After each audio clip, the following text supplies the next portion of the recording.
Well, today, a private funeral honoring the lives of two Minnesotans. Former Minnesota House Speaker and her husband Mark were killed in their home 2 weeks ago. That same night, a gunman attempted to kill State Senator John Hoffman and his wife. They survived. Yesterday, the public said their final goodbyes to Melissa and Mark, along with their beloved dog Gilbert. They all lied in state in the Capitol Rotunda. Former Speaker Hortman is the first woman to have that honor in Minnesota. Adam Duxter is live in Minneapolis with a look ahead at today's private funeral. Good morning, Adam. Good morning, Reg. In a somber feeling already this morning in downtown Minneapolis, the Basilica of St. Mary's is going to be the site today for about 1,500 close friends, family members, and other invited guests. We're expecting to see lots of elected officials, even former President Joe Biden and his former Vice President Kamala Harris, to be in attendance for today's funeral.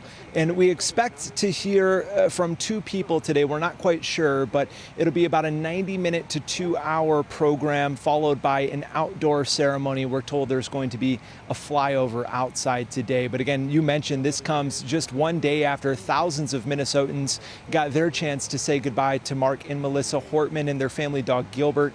It was interesting to see the doors opened for that yesterday at noon at the Capitol. The first visitors started lining up at 6 a.m. So many people coming from all over the state to pay their respects, and both are saying rather that they felt they just had to come and do that in person.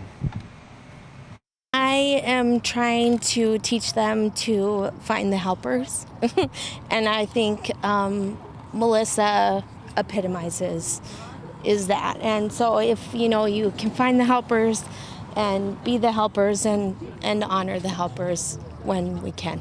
Because we honor people who do great things in this world. And Reg, again, we don't know exactly what will be said today at today's private ceremony, but we can expect it will play on Melissa Hortman's Catholic faith, a very faith-filled person and a very faith-filled family. The family attended St. Timothy Church in Blaine, where Melissa Hortman at one point was a Sunday school teacher. And Reg, this struck me. She carried a small prayer card with the words of St. Francis of Assisi while she was an elected official here in Minnesota, with the words, "Make me a channel of your peace." So again, we're expecting to see about 1,500 people. A reminder, this is a private ceremony. Yesterday was the public's chance. Today is closed to just family and friends, but we will have a live stream, special coverage starting today at 10 a.m. Adam Duxter live in Minneapolis. Thank you. Now you can watch the private funeral for the Hortmans here on WCCO and streaming on CBS News Minnesota. Our special coverage begins at 10 a.m. The man accused in the Hoffman shootings and the deadly attack on the Hortmans was back in federal court on Friday. Vance Boelter appeared before a judge wearing an anti gown. Boelter faces 6 federal murder and stalking charges. If convicted, he could face the death penalty.